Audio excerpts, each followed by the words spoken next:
menganugerahkan sebuah malam yang walaupun satu malam, namun apabila kita bertemu dengannya, berarti kita sudah beribadah sepanjang dan selama umur kita.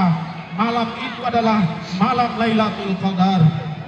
Salah satu wujud keberhasilan lain latihan Ramadan itu memancar dalam kecintaan kita pada fakir miskin, yang kemudian ditindaklanjuti dengan membayar zakat fitrah. Saat itulah kita sadar, ya Allah, sudah aku rasakan bagaimana tak enaknya lapar dan dahaga untuk orang-orang yang tidak mampu, untuk orang-orang miskin. Bagaimana kita merasakan mereka tidak pernah mendapatkan kebahagiaan. Kaum muslimin sidang yang dirahmati Allah Subhanahu wa taala, kaum miskin, kaum fuqara wal masakin tidak pernah mendapatkan kebahagiaan. Dan bagaimana kita orang-orang yang sudah melampaui batas, yang sombong, yang tidak pernah mengeluarkan zakat fitrahnya, yang tidak mengeluarkan zakat malnya, padahal mereka mampu untuk mengurusi kaum fakir dan miskin, orang-orang yang telantar, orang-orang yang tidak mampu, yang tidak pernah memakan yang enak, yang tidak pernah memakai baju yang indah seperti kita yang lengkap, orang tua, ibu dan bapak kita. Kaum muslimin sidang Id yang dirahmati Allah Subhanahu wa taala. Berlalunya bulan Ramadan menyiksakan pertanyaan kepada kita semua. Apa yang sudah kita dapatkan dari Ramadan? Apakah kita akan diberikan kesempatan lagi untuk dapat menjumpai Ramadan tahun depan? Apakah sebaliknya kita tidak akan lagi dapat merasakan kesucian bulan Ramadan tahun depan? Kita akan berpisah dengan orang yang saat ini di samping kita, akan berpisah dengan anak-anak kita, istri kita, suami kita, keluarga kita, dan orang-orang yang kita cintai. Pada hari ini Allah Subhanahu wa taala telah memerintahkan kepada kita untuk senantiasa mengagungkan nama dan ciptaannya dengan lagu dan takbir, tahmid dan tahlil. Setelah kita sempurnakan puasa di bulan suci Ramadan, kita wajib mengucapkan rasa syukur terhadap berjuta nikmat yang telah dianugerahkan Allah Subhanahu wa taala. Nikmat yang diberikan Allah Subhanahu wa taala, mulai dari indahnya mata kita melihat semua kekayaan di bumi ini di atas bumi Allah Subhanahu wa taala. Telinga kita, mata kita, hidung kita, semua anggota badan kita sampai ke kaki kita, nikmat yang diberikan Allah Subhanahu wa taala.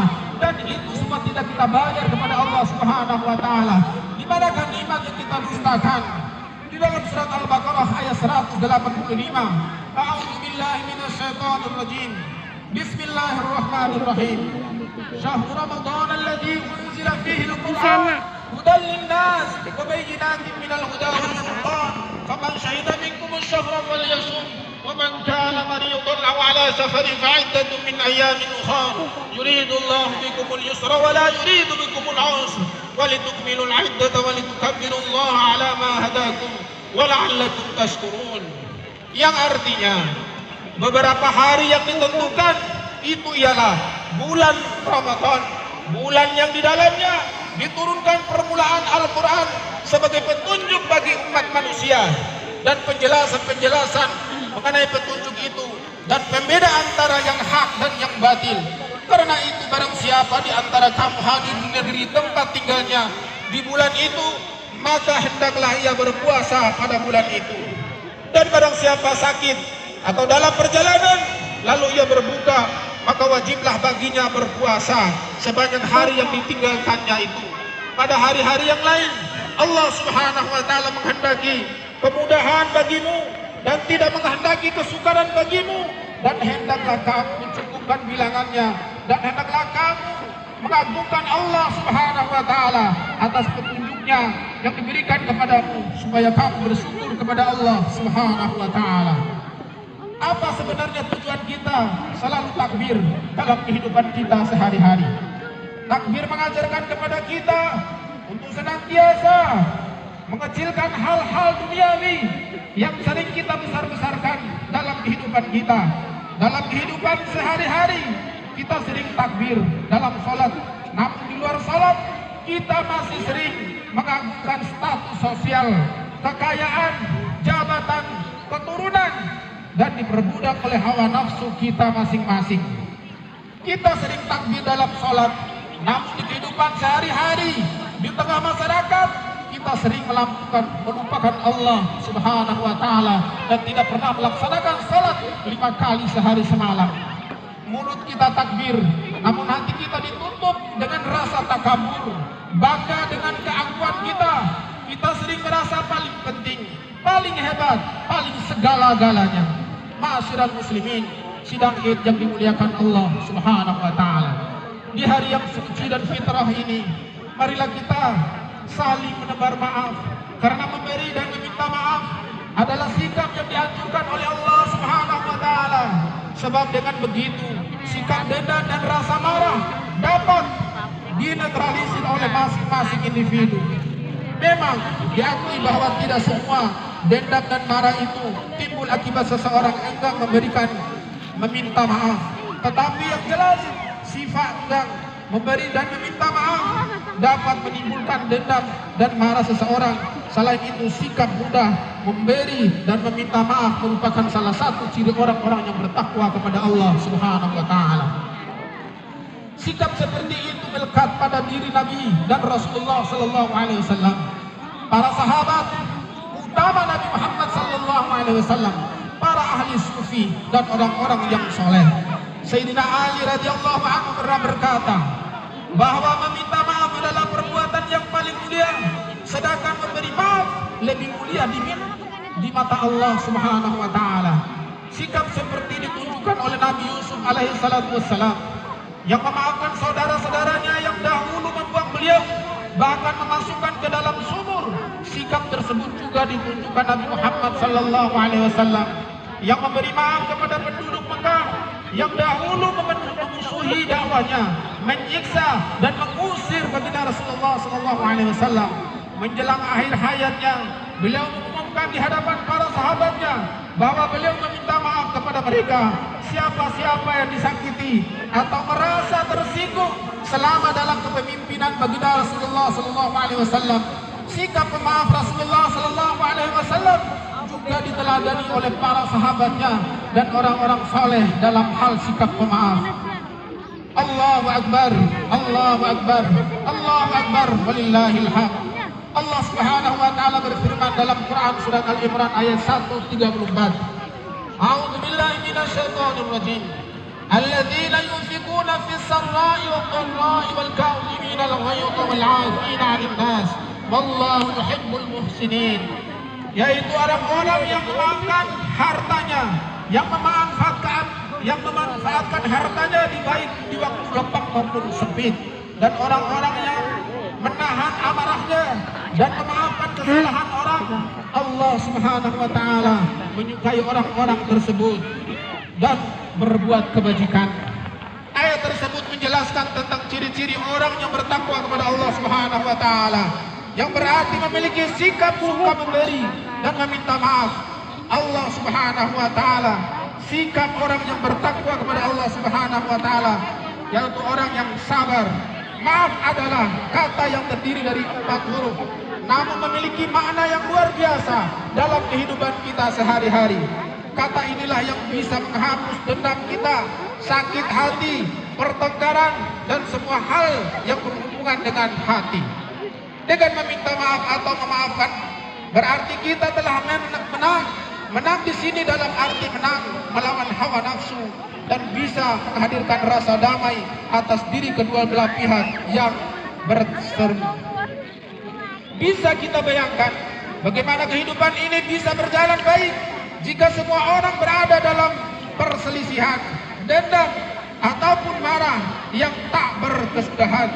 Tentu sangat tidak nyaman. Sudah saatnya kita berpikir jernih.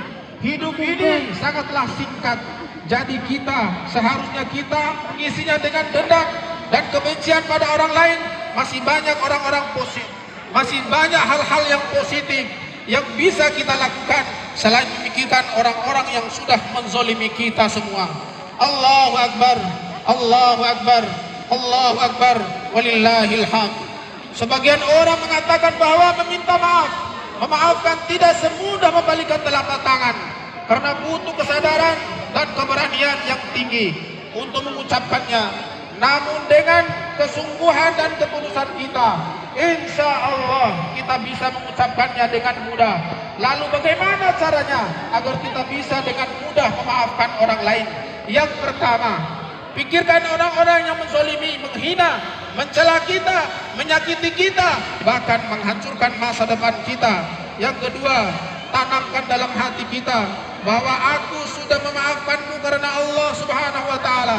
Semoga Allah Subhanahu wa taala juga mengampuni dosa-dosaku. Yang ketiga, katakan berulang-ulang.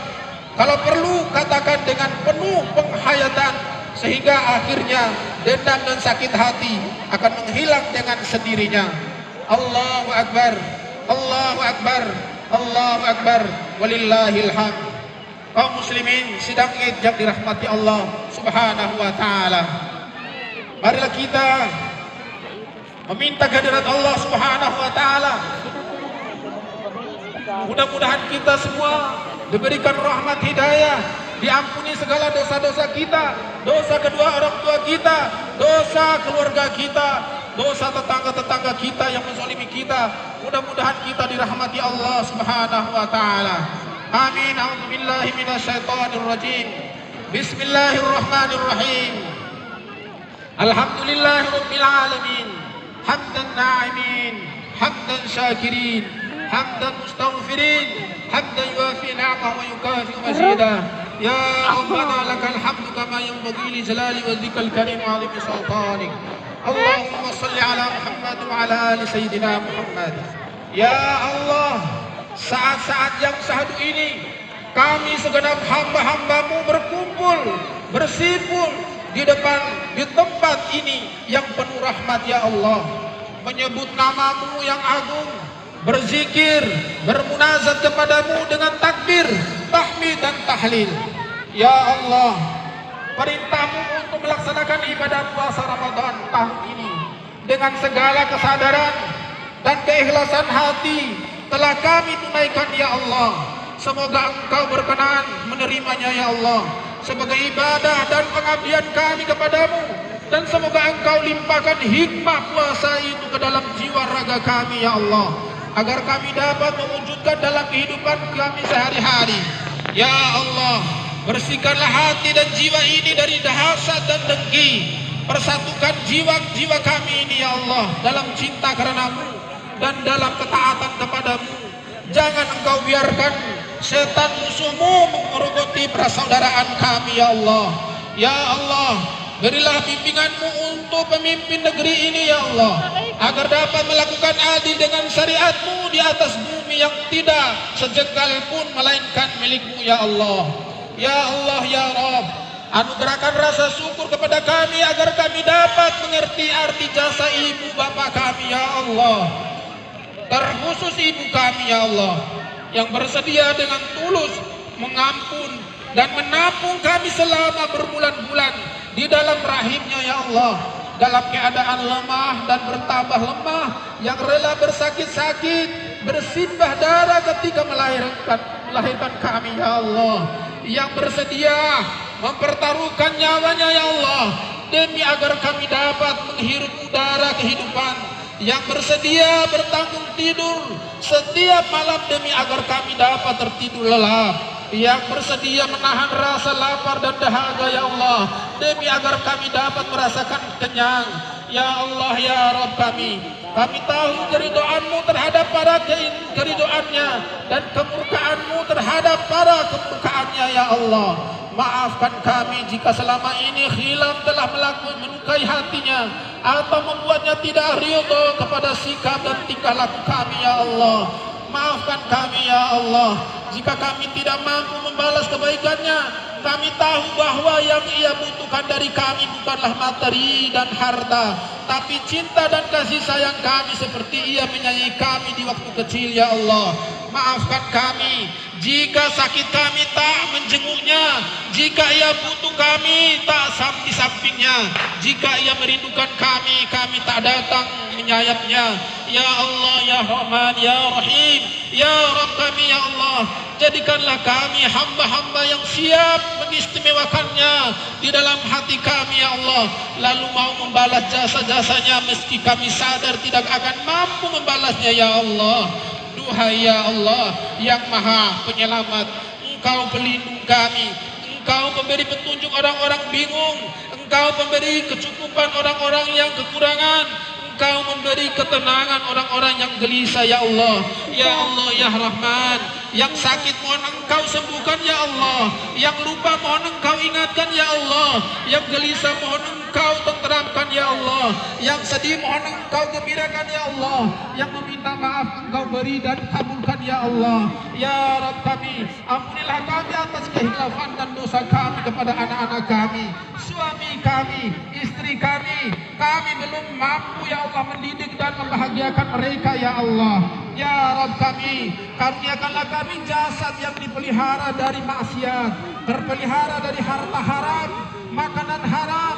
Izinkan jasad ini pulang kelak dalam keadaan suci, bersih, tanpa beban dosa dan kesalahan, ya Allah. Ya Allah, ya Rabb yang maha pengasih dan maha penyayang, sayangilah kami, sayangi kedua orang tua kami yang telah merawat dan mendidik kami. Ampuni setiap kata kasar kami yang pernah terlontar kepada mereka, ya Allah. Ampuni sikap tak peduli kami atas mereka, ya Allah.